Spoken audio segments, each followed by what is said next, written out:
En marge de la 72e session de l'Assemblée générale de l'ONU, le président de la République Joseph Kabila Kabange, chef de l'État, a déployé d'intenses activités diplomatiques ce vendredi 22 septembre 2017 à New York.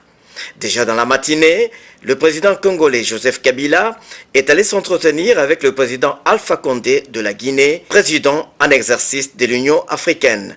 C'est en cette dernière qualité qu'il a reçu en audience le chef de l'État de la RDC.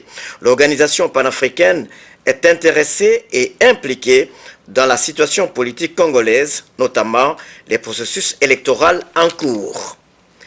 Dans son entrevue avec la procureure générale de la Cour pénale internationale, il a été plus question des relations de partenariat qui lient la RDC à l'institution judiciaire internationale. Madame Fatou Bensouda a rencontré le président de la République Joseph Kabila en vue de le remercier de la coopération que la RDC entretient avec l'instance judiciaire. Elle a salué les efforts fournis par le président de la RDC dans son pays en mettant la justice au premier plan pour réprimer les actes de violence qui s'y commettent de temps en temps, à l'instar de celles du Kasaï.